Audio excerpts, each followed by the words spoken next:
Reading with your kids. Hola, ni hao, konnichiwa, assalamu alaikum, shalom, mahaba, cha, bonjour, namaste, jumbo, bienvenidos. Hey, my name is Jedley. Welcome to Reading with Your Kids. We are coming to you from the beautiful, wonderful, historical neighborhood of Reedville, located in the southwest corner of Boston, Massachusetts. We're so very honored and absolutely delighted that you join us in our mission to help all families grow closer through reading. We do that by sharing fun, thoughtful, and thought-provoking conversations with fascinating people who just happen to be writing books for kids of all ages. You can join us in our mission by telling all of your family and friends about the show and letting them know that they can hear us on the WREB AM/FM 24/7 radio network. And they can find us on the iHeartRadio app, on Spotify, Apple Podcasts, Amazon Music, Good Pods, Podcast Addict, Audible, CastBox, Player FM, wherever you find your favorite shows. We have a wonderful show lined up for you today. One of our favorite guests is back, Brady Smith. He's here to celebrate his new graphic novel, Maxwell Dark, The Nightmare Hunter. Later in the show, we'll be hearing from Alyssa Reynoso Morris. She is celebrating Platanos Arr Love. Hey, my friends, here's something to think about. What if mistakes weren't something to fear, but something to celebrate? In It's Okay Not to Know by Brenda Doe, young readers meet Bink, a lovable little monster who worries they're not good enough when they struggle or make mistakes. But then, Bink discovers a powerful truth. Every uh-oh is an opportunity. Every question is a chance to grow. And every child deserves to know perfection isn't what makes you special. Curiosity, courage, and self-love do. A must-read for parents, teachers, and anyone who wants to help kids build resilience and confidence. Get your copy of It's Okay Not to Know by Brenda Doe today, because learning begins when we stop fearing the unknown. Hey, parents, grandparents, caregivers, and teachers, are you looking for a fun way to teach important values to your kids? Check out Timothy'sLessons.com. It's Timothy's Lessons.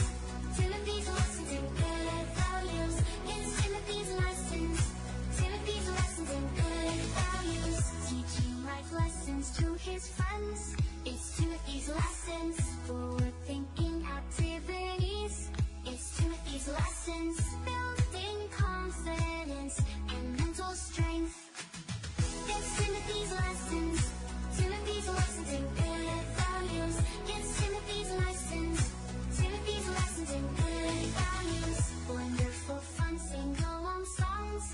It's Timothy's Lessons. Important lessons on key values. It's Timothy's Lessons. Children's books and uplifting stories. It's Timothy's Lessons. Timothy's Lessons in good values. It's Timothy's Lessons. Timothy's Lessons in good values.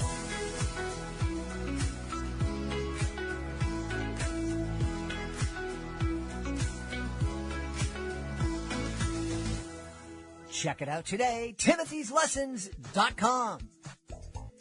This episode is brought to you by The Mystery of Mystic Mountain, a great middle grade novel by Janet Fox. Becca Soloway's perfect summer goes up in smoke when her mom flees a looming divorce by dragging Becca to a Montana resort. To make matters worse, her mom's hasty booking lands them not at a luxury spa, but at an aging dude ranch called Far Away. Becca is miserable until she meets the wrangler's son, John, who shows her what might be the first clue to a century-old mystery, the lost treasure of a Robin Hood-like outlaw known as Pearl Handle Pete. You and your kids are going to love this book, The Mystery of Mystic Mountain by Janet Fox. It deserves a place in your family library.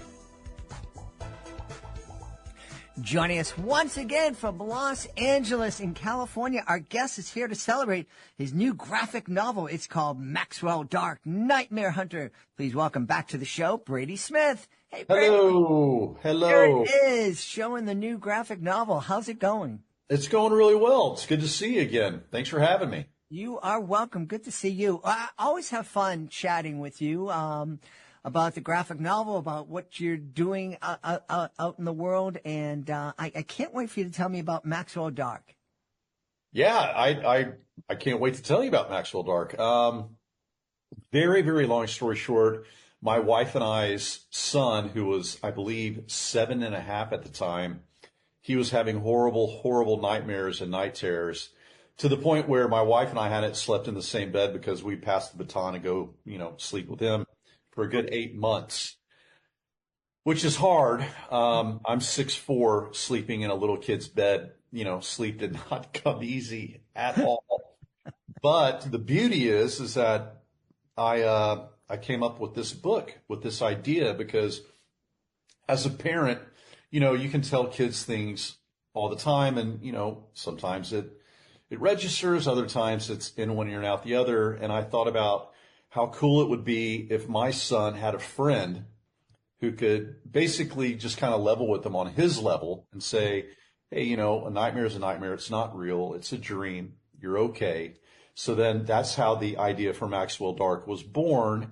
And it's the story of a 12-year-old boy who has the ability to travel into other children's nightmares and help them fight what's haunting them. He doesn't defeat the nightmare for them. He helps them. So it also gives the kids reading it, or the kids going through nightmares, a feeling of being able to face their fears on their own and confront them and, overcome them by themselves. Yeah, what a great idea. I think we forget sometimes how terrifying nightmares can be. The ones that I've had in recent years always involve me getting ready to go on stage and realizing I didn't bring any of my props with me. And I'm like, Yeah. what am I going to do? But those, they're not terrifying like what a little kid would go through. Yeah, I think, the thing about a nightmare is that it's relevant. I mean, everybody experiences them their whole lives. I have nightmares to this day. Granted, they're very different, like you said, from when I was a kid. It's less monsters, more taxes. But regardless, it's still a nightmare. I still have nightmares of being in college and getting a pop quiz and having no idea what the heck the quiz is about. So, it's been really, really fun. The book came out last Tuesday, so it's been out for a week and a day as of right now. And the feedback has been thankfully wonderful. Kids have loved it. Whenever a kid reads a book and asks for the next one, then, that's a thumbs up. So it's been fun. And also my son has a feeling of kind of ownership, because he's like, yeah, I inspired this book. He's a whopping 9 now. But the book's dedicated to him, and, it comes from a special place in my heart where I felt like I was trying to help my kid through something. So That's great. thank That's you. great. Yeah.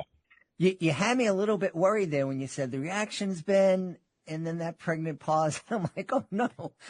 I was just trying to keep you on your toes. No, I was either going to go with thankfully or gratefully, one of those two words, and they both work. So, yeah. It's a really special thing when we can do something for our kids, especially as artists, I think. Agreed. Yeah. And having a book dedicated to you, that's a pretty special thing. I don't blame your son for being a little cocky. Well, it depends on the day. I mean, it's hard to impress your own kid, right? Like, here's a very short story. So I just, last month, I shot an episode of Grey's Anatomy. I think I was on the show for maybe 4 days, not a long time. My wife and I were discussing the schedule, and we were just in the kitchen talking. I'm like, I think these are my shoot dates. They're going to get back to me, but what do we have that day? Trying to orchestrate and navigate picking up from school and blah, blah, blah, blah, blah. And my daughter, who's 14, walked in the kitchen and overheard the conversation. And she was like, "You're working on Grey's Anatomy?" And I was like, "I am, next week." She goes, and kind of nodded her head. And I was like, is that impressive?" She goes, "Yeah." And I go, "Okay, here's a question. 4 days on a TV show is more impressive than the year and a half it took me to write the book that's coming out next week?" She goes, "Yeah." I was like, "Oh my gosh, man. Priorities." I Right. tell you. I didn't even know she watched Grey's. I didn't even know she knew what Grey's Anatomy was, to be totally honest with you, but it impressed her. I'll take it as a dad. I'm There like, you all go. right, There you go. Well, take it. to be totally honest with you, I didn't know Grey's Anatomy was still on. 21 seasons. That's crazy. It's bonkers. It's like The Simpsons. It's the show that just continues just to go and go and go. I mean, good for them. Yeah, absolutely, absolutely. Yeah, I'm kind of stuck in streaming land. I know my wife watches all those hospital shows, but I don't think they make Grey's Anatomy for old guys like me. Yeah, it's not my, I mean, look, I enjoyed working on it. Everybody was lovely, but I personally, I've never watched it either. I'm more of a documentary guy. I've been on a UFO documentary kick lately. I don't know what spurred it or why, but I've been in deep. I've been in deep watching UFO stuff or UAP. Sorry. Yeah, well, I don't blame you because when they start renaming things and the government and the military is like, well, there might be some things we're not telling you. It's like, okay, that got my attention. So another fun little story. My wife and I went to a friend's birthday party, and we didn't know that many people there.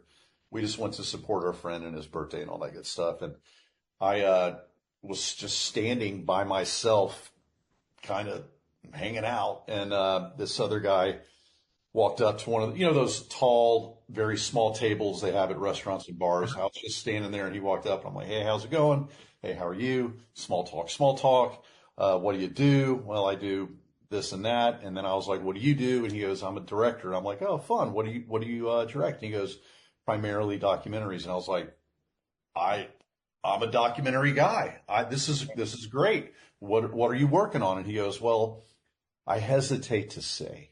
And then I was like, "Oh, Ooh, now I'm interested. okay, I'm intrigued." And he goes, I've been working the last 7 years on a documentary about people being abducted by UFOs. And I remember looking for my wife over the crowd of people, and I was like, "Honey, I'm going to be here for about an hour and a half. Okay, I'm right here." I mean, I told that guy, I'm like, "Dude, I am in." And we talked for a good hour, and it was fascinating stuff, hearing the inside scoop, if you will. It was really, really, it was a fun conversation. So actually, looking back at it, maybe that's what got me into it. So, but I agree. When they change names, there's something going down, right? And I think that everybody's heard of a UFO. Nobody's heard of a UAP unless you're following it or, whatever. And I think they're trying to make it maybe less, more confusing and less scary. Yeah. Although, there are some people talking about them that's terrifying. I think it was, I heard Tucker Carlson talking about he's thinking that they're demons and otherworldly creatures. God. And I'm like, well, I got to tap out of this conversation.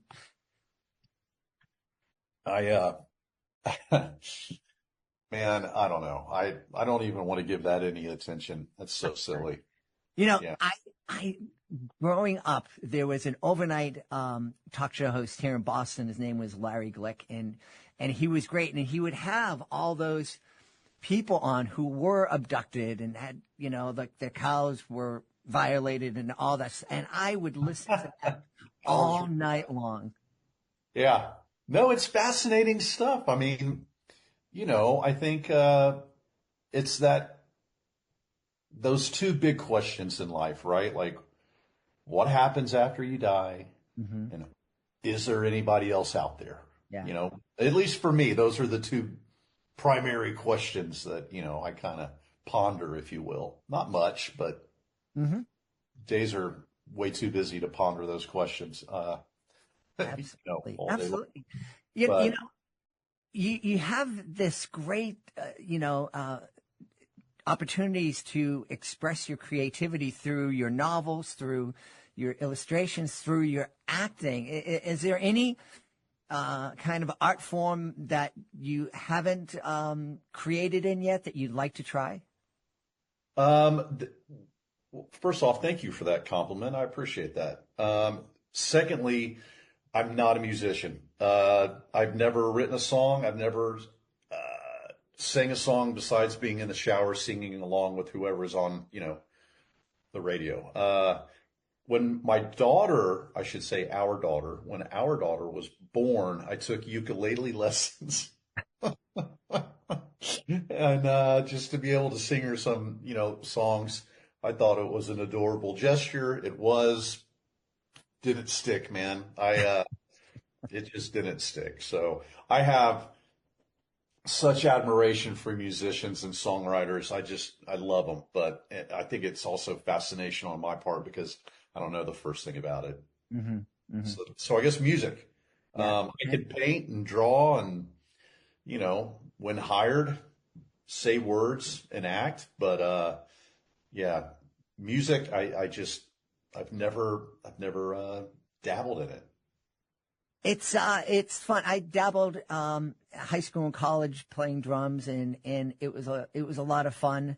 But it just wasn't. I was passionate for a long time, but then it was like, yeah, there's kind of other things that I want to do. Yeah. Yeah. Makes Yeah. sense. Yeah. Tell me, is there the graphic novel field? Is that something that you're really kind of diving into? Do you know, it's kind of exploding as a genre. And is it your kind of favorite place to play in these days? You know, yeah, it is. I mean, children's books are fun. They're sweet. They're, you know, usually 32 pages and each page is one big illustration or a few. Mm-hmm.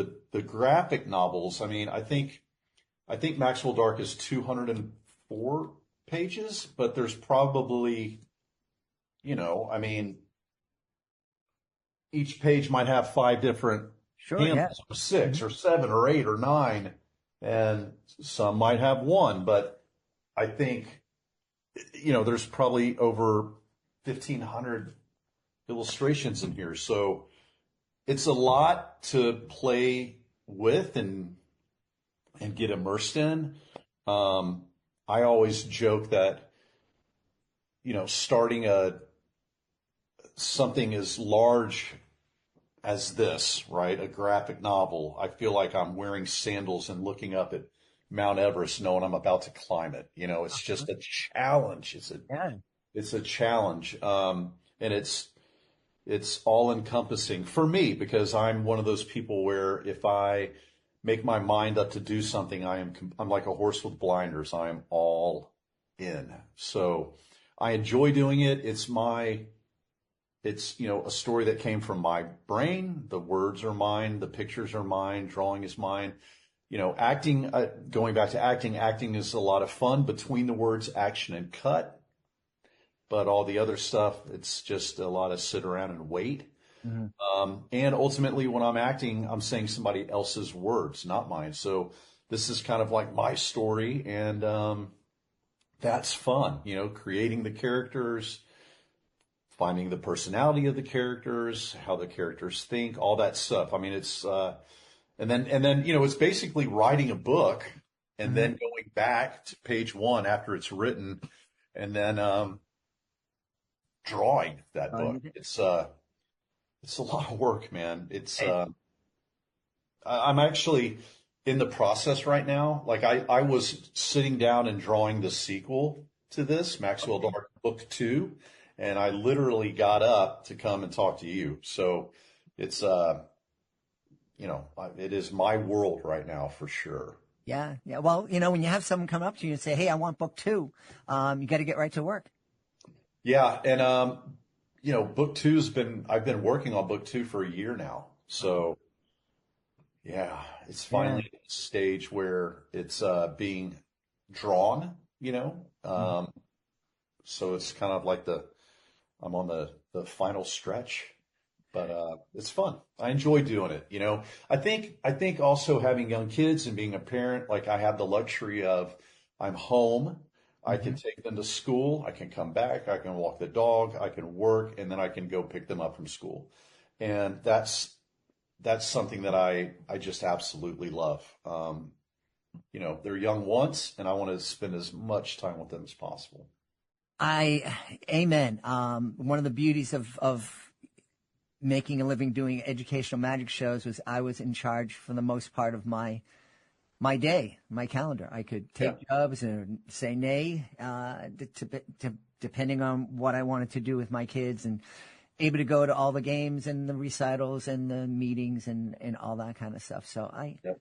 I'm with you. I'm with you. And still, my 14-year-old daughter wasn't very impressed with what I was doing either. So, It's hard. It's hard. Oh my gosh. you The know, stuff they do find impressive is baffling too, but God bless them, man. you were talking about the process of creating Maxwell Dark, and it sounded a lot like you're creating almost a movie. And I'm wondering if you're, after coming out of an experience like creating Maxwell Dark, are you tempted to write a screenplay and maybe direct? I've written a bunch of screenplays. I've written some TV shows. Some have been made, some have not been made. But it's funny, a graphic novel, unlike a children's book, but a graphic novel, it's pretty much like just a really big storyboard, so it's in that vein. It's there's a million things you want to do, but you only have so many hours in the day, Mhm. and I'm so uh, entrenched in these graphic novels right now, which is great. I'd love to keep on trucking and keep doing them because there's something very beautiful and special and cool, just really cool about walking into a bookstore or just seeing a kid holding something tangible that you made and being entertained by it. And also, again, I keep, going back to this whole parent theme, but having them look at something that's not electronic, not a phone or an iPad, like that to me is just a giant success. Mm-hmm. Mm-hmm. Uh, having them read, you Yeah. know. Yeah. And reading a 200-page book with 1,500 illustrations, it takes much more of a commitment than sitting down and watching a 10-second clip on TikTok or Instagram. Hands down. You hit the nail on the head. They say these young reader graphic novels are gateways for kids to start, going into Herman Melville, right? Like the big thick books. So I don't think there's anything negative about it. They're sitting down, they're being patient, they're following a story and, learning characters and arch and all that stuff. And with the YouTube and all those things, it's, man, my wife and I will catch our son going through YouTube and he'll watch something and I'm not kidding, maybe 3 seconds, and then he's already going to something else. And that, there's nothing good about that. So we have a rule in our house where, look, if you want to watch something, you're going to watch something with a story, with a plot, with characters, with A, B, and C, right? Not just video after video after video after video. So, Right. Right. Yeah, I didn't appreciate when my son was a teen and was really into graphic novels and anime and manga, and I supported it. I went out and took him out and bought it and brought it home, brought it into the house, but I didn't appreciate that he was reading stories and it was literature and and I've said here on the podcast many times, I oftentimes would go in the room and say, dude, can you read one book without a picture in it, please? Just right. a shot. But And I tell that story repeatedly because I want parents out there to understand that if their kids are reading graphic novels, that's a good thing, and really support it. Yeah, reading is reading, in my opinion. I mean, as long as they're sitting down and using their brain and, following a story, I'm a fan. Yeah, But, yeah. it's funny. My son's really, really into anime right now as well. And we're hoping around Thanksgiving break, we're gonna try to go to Japan. I've not been, nor has my wife, and we're kind of playing around and crafting that idea. I think it'd be All right. fun. Yeah. Well, that sounds great. Japan is a country I would love to visit myself. My wife's a little intimidated by the flight, the 20, on an airplane for a day, Yeah. but I think it would be worth it. I think you guys are closer than we are. I don't know. We've had experience. There's a Japanese satellite campus of a Japanese women's college here in Boston. So we participated in their friendship circle program for many years when my kids were young. So we have friends there. They always tell us they'd fly over one of the poles together. They wouldn't go across, but it's long either way. It's It's funny. When my wife and I were just newly dating, we went to Thailand. And we had a stop in Tokyo, and look, you're right. It's a long enough flight that you're on that plane and you forget where you're even going because you've been sitting on that plane for so long. That's kind of, yeah. Yeah. I'm sitting here and so the folks can't see who are listening, but I can see you have a hat on that says Surfers Healing. Yes. Tell me that's a charity. Can you tell a little bit about that? It is. It's a group of people that take, a group of surfers that take children with autism out into the water and ride waves. And, it's a sensory thing. And it's my favorite organization. I work with them. I paint surfboards where they auction them off and raise money. And it's just an amazing group of people. They're on Instagram. You can easily find them. It's Surfers Healing. And I always say they're just really special people doing very special things. Yeah, yeah. Before I started performing and when I met my wife, I worked in a school for kids with severe developmental disabilities. Many of them were on the spectrum. And my job was getting them into the community. Before this, we talked about inclusion. It wasn't a cool thing back then. But it's so wonderful for them when they have an opportunity to interact with quote unquote typical kids. And it's great for the typical kids to be able to interact and develop friendships with kids who are different. 100%. Yeah. Empathy, man. It's needed and it's a good thing. I hear you. Any thoughts of painting a Maxwell Dark surfboard to auction off? I mean, maybe next year. I just did one a few months ago, but that's not a bad idea. Every time I have a book signing, I will, I'll bring a big easel and a big thick marker. And, I'm not sure if we talked about this, but during the pandemic when, literally like the height of the pandemic when nobody knew what was going to happen and everybody was indoors and nobody was, everybody was wiping down their mail before, that stage when we were, Yes. when we were deep in it. Deep.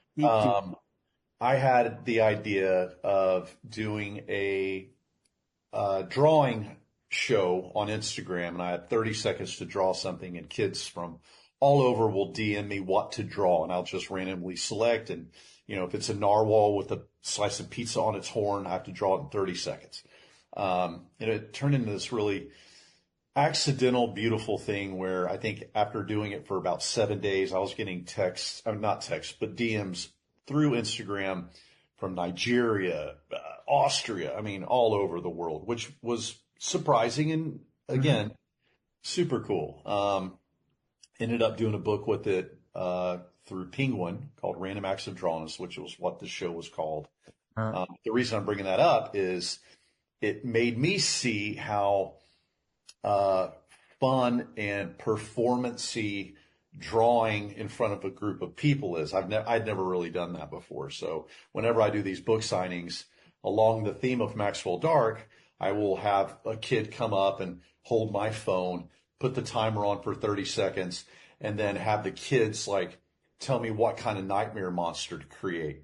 5 eyes, sharp teeth, tentacles, wings, horns, whatever, and I'll draw it within 30 seconds. So that's as much of a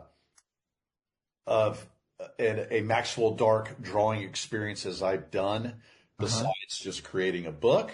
But I have a couple book signings this weekend, and I'm going to do it. It just made me think of that when you said the Maxwell Dark surfboard. All right. Well, that sounds like fun. Yeah. Yeah, it sounds like a lot of fun. We should tell everybody where they can go to find out more about Maxwell Dark, Nightmare Hunter, and more about you. Okay, great. Yeah, my Instagram is at Brady Smith here, kind of like what you say when you are being called on attendance when you're in elementary school, I guess. Brady Smith here. And my website is just my name, bradysmith.com. Maxwell Dark, you can find anywhere, bookstores, online. It's if you type in Maxwell Dark Nightmare Hunter, you can find it very, very easily. But yeah, you know, you when you mentioned at Brady Smith here, that triggered a nightmare for me. No, really? Yes, when I was in first grade, I went to school. I had 2 cousins in my class with me, and they went through the list, and they called out, did we miss anybody? And I put my hand up and I said, miss me. What's your name? I said, Jed Doherty. And she said, that's not your name. Your name is George. And I said, no, it absolutely is not. And my cousin's like, no, that's his dad's name. And she sent me home. She goes, go home and find out what your name is. And so I left. What? It was the old days. I'm almost. Yeah. That's when teachers could do stuff like that. Yeah. So she sent me home, and I told my mom, and my mom's like, oh yeah, I forgot to tell you. Was it a nickname?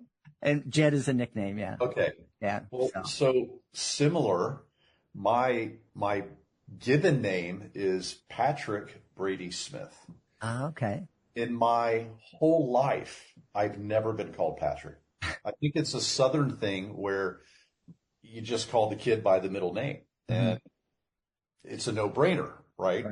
When I was growing up, but same thing, like every single first day of school, they would be Patrick Smith, and I truly wouldn't even know they were calling my name. Until probably second grade, and it happened a few times. Yeah. But yeah, even, driver's license, social security, everything. I'm always like, my full name's Patrick Brady Smith. I go by Brady. I don't know why. I just always have. I feel like it's something I have to explain every single time, but that's funny. Yeah. Yeah. Well, we've had a great time speaking to the author and illustrator, the man behind Maxwell Dark, Nightmare Hunter. Our guest has been Patrick Brady Smith. Hey, Brady, thanks so much for being with us. George, I have appreciated talking to you. No, man, this has been fun. It's always great talking to you, Jed. Thank you so much for having me. You're welcome. This episode of Reading with Your Kids is brought to you by We're Going to the Dinosaur Forest, written by Marie Nichols. Marie Nichols was recently on my Connecticut Book Festival's podcast, and what a delightful woman. One of the things she said really struck home with me. She said, parents nurture with care, siblings are taught to share, but grandparents embrace the dares. We're Going to the Dinosaur Forest is a colorful, fun-filled book where this grandmother dares to embark on a wild journey with her grandson into the dinosaur forest. It's available on Amazon. It's also available on bookshop.org. You and your kids and you and your grandkids are going to love this book. It's We're Going to the Dinosaur Forest, written by Marie Nichols. Hey families, would you like to share a miracle with your kids? At the Wolf Conservation Center, hope was fading. The endangered Mexican wolves dreamed of a pup, but none had come. Until one tiny miracle changed everything. Meet Trumpet, a real-life wolf pup whose incredible birth brought joy, hope, and a lesson in conservation. Trumpet the Miracle Wolf, written by Leocadia George, is a heartwarming true story that will inspire your whole family. Teach your kids the power of hope, love, and protecting endangered species. Get your copy today and join the wild adventure. Before we invite our guests into the studio, I would love to invite you to visit a very special website. It's clownswithoutborders.org. Clownswithoutborders.org.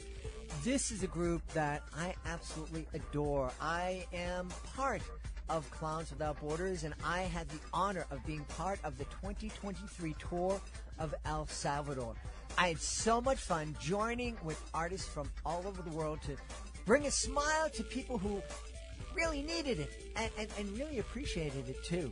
And we would love for you to join us as a monthly Joy Maker.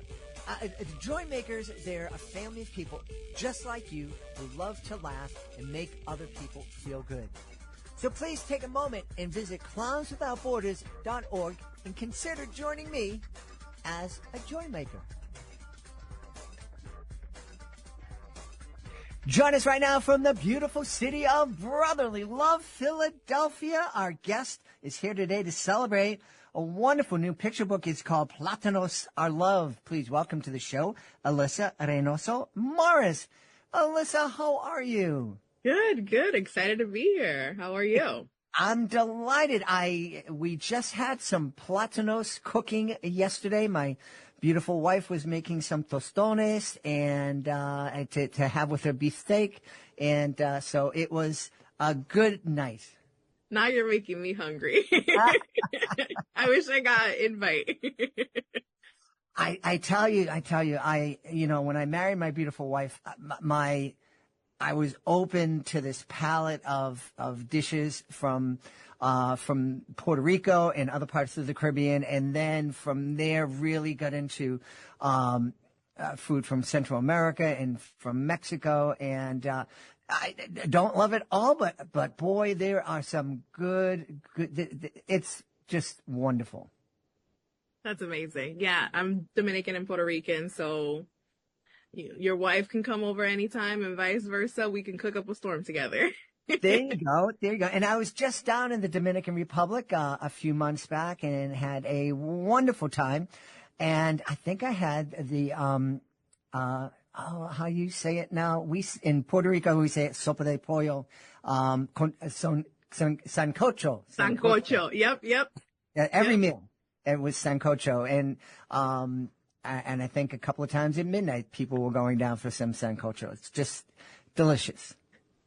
Definitely. There's actually, as an adult, I actually didn't realize the difference between sancocho and chambre, because chambre is another like kind of similar-ish dish. And it wasn't actually until adulthood that I like started digging into the differences between the two. And turns out chambre uses more like root vegetables as well. So like yams and like yuca and plantains and potatoes. Whereas sancocho was more what our enslaved ancestors ate. And it was like, they call it like a combination of 7 different meats because it was all of the scraps that were left over. Whereas chambre is a little bit more like hearty and it has more like root vegetables because oftentimes we weren't even allowed any meat to eat. So there's so much history in food. And that's one of the things I hit on in Platanos Arr Love. Well, there really are. And one of the things right off the bat that I love about Platanos, it's a great window into a different culture. But for someone, if I hadn't married my beautiful wife from Puerto Rico and I had kids with somebody else, I'd be able to look at this book and say, you know what? Our ancestors from Ireland did the same thing, suffered the same way, because about all we had to eat were potatoes and turnips. Right.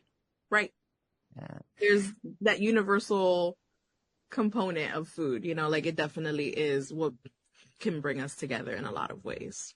So let's talk specifically about Platanos Arr Love. This book also celebrates something that I really love, which is intergenerational friendships. Yes.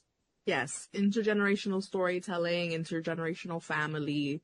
That's how I grew up. I grew up with my grandmom. She lived with us. That was very common in Latino culture. And she was always the storyteller in the family that had a story for everything. And so in Platanos Arr Love, the main character is learning about the cultural significance of plátanos through her abuela's storytelling, but it's told in her voice. So there are times when she says, abuela says this, abuela says that, but it shows how she is taking the information and how she's retaining it and understanding about her culture, and how eventually in the future she plans on sharing what she's learned. Awesome. As somebody, my grandmother didn't live with us, but I've said many times, she lived 4 doors down from us. And her and I were best friends, and she would ride on my motorcycle, and we'd go Boston Garden, see the WWE together, and she taught me how to cook.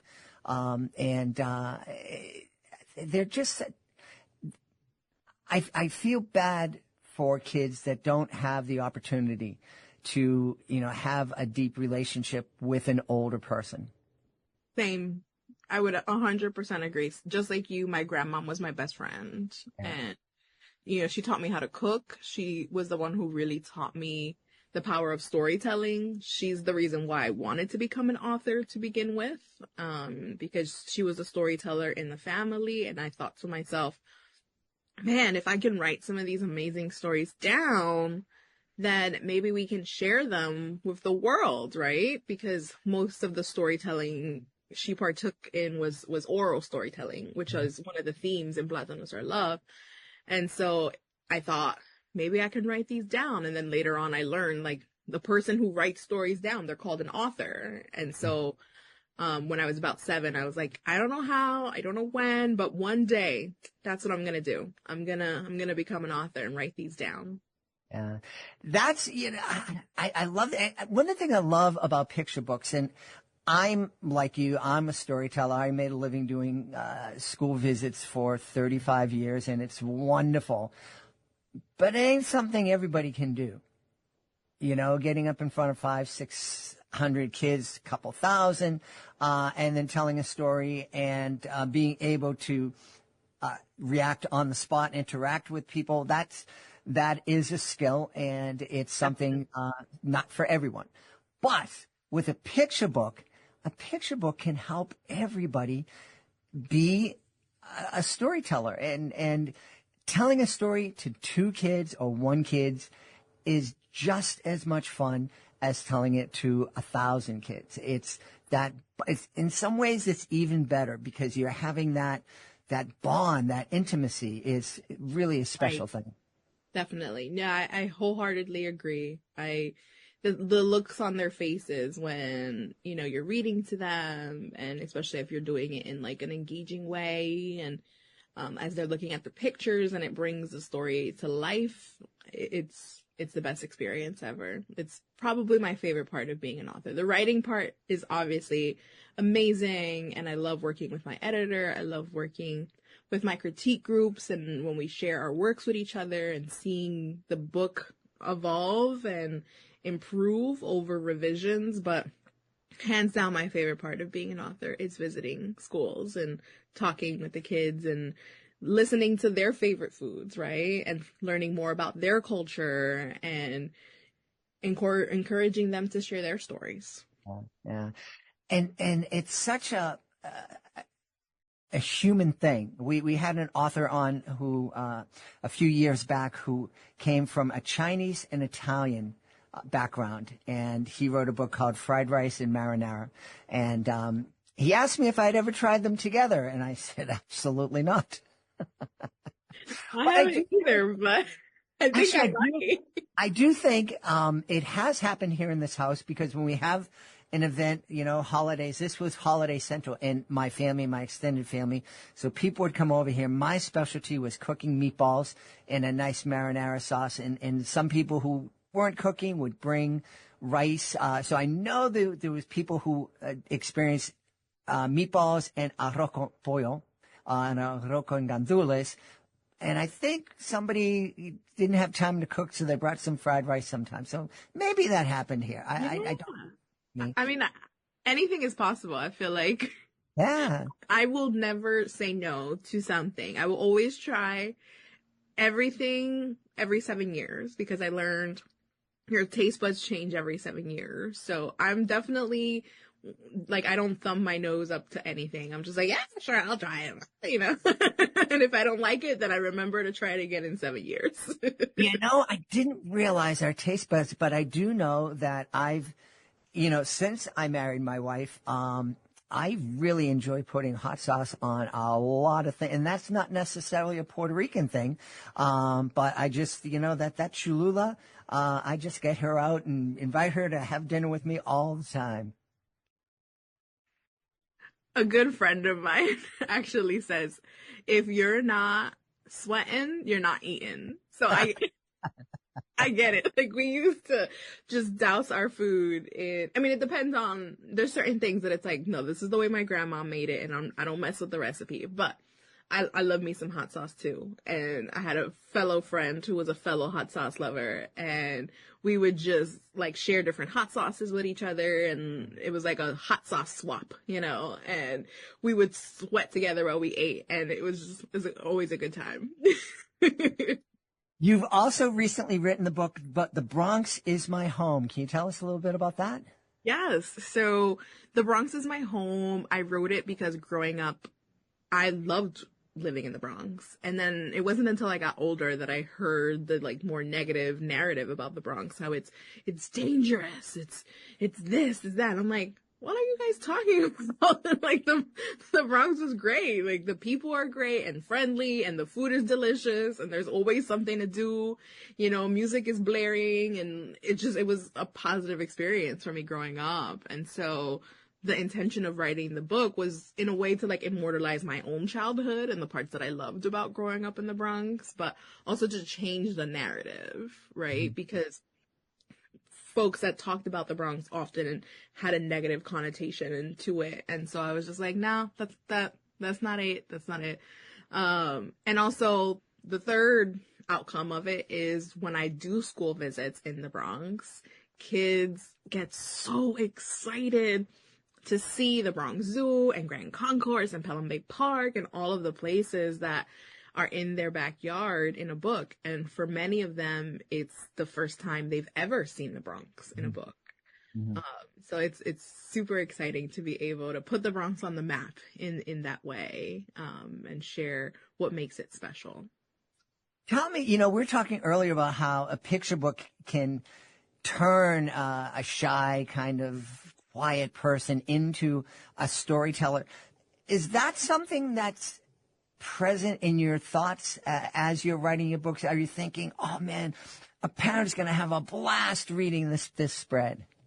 Yes, definitely. As an author, but also as a mom, I'm always thinking of the moms and the teachers and the librarians that are going to be reading my books out loud. And so I always try to incorporate different layers in all of my books. So in The Bronx is My Home, even though it's technically a fiction book, it's written very non-fiction-y as well, in the sense that I do share a lot of information in a digestible way about the Bronx, right? So like one line, for example, I share that the Bronx Zoo is the largest metropolitan zoo in the country with more than 5,000 animals. Those are things that a kid would know. A kid would know how many animals are in this zoo, right? Mm-hmm. So it feels natural to the narrative, but it's fun for the adults because they're just like, I've been living here my whole life and I didn't know that, right? So it's always fun to see that dynamic between, teacher and student or parent and child, where they're like reading the book for their kid and they're learning. They're like, wow, like I've learned so much reading your book, even though I've lived here my whole life. So that was a fun thing to incorporate. I did the same thing with Platanos Arr Love, where there's other themes going on about like our ancestors and the history that will enable there to be a conversation after the book is read, right? So yes, it's a book about Platanos. Yes, it's a book about food, but at its core, it's really a book about family and the resilience of our ancestors. So it's a good piece to have that conversation of what your history is. So there's a lot of layers in all of my books, because I know that when a kid loves a book, they're just going to want to come back to it time and time and time again. So I try to keep it interesting for the adults as well.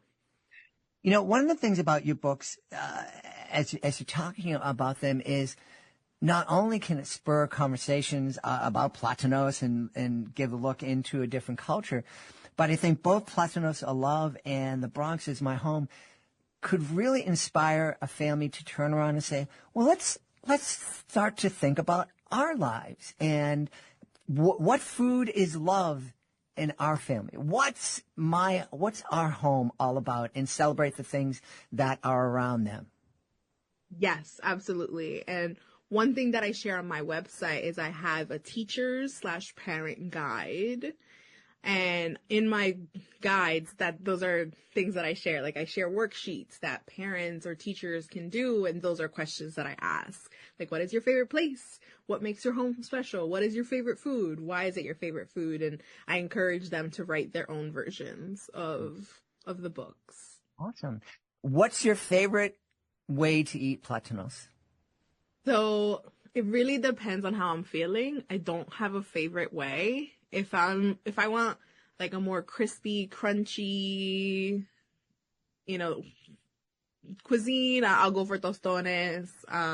If I want to feel really full, like if I know like I'm not gonna eat for a couple meals because I'm gonna be out and about doing a bunch of things, like mango is my go-to. It'll like sustain me for the rest of the day. Like I'll eat mango for breakfast and I'm good.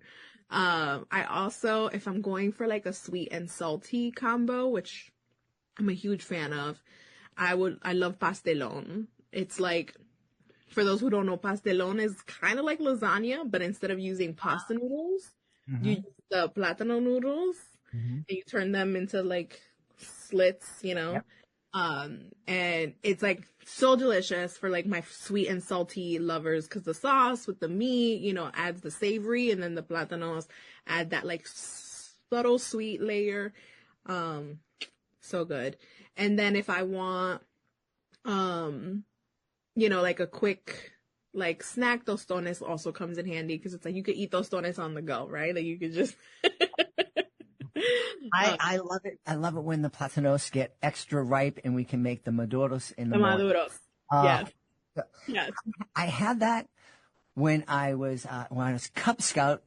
We used to march in the Memorial Day parade, and they would have a big luncheon afterwards. And I remember they served maduros in our very white neighborhood parade. So and cool. Like, what is this? And they're like Mexican bananas, and I'm like, cool. I want to go to Mexico. Yeah. So you're like, oh, okay, I'm sold. Oh, no.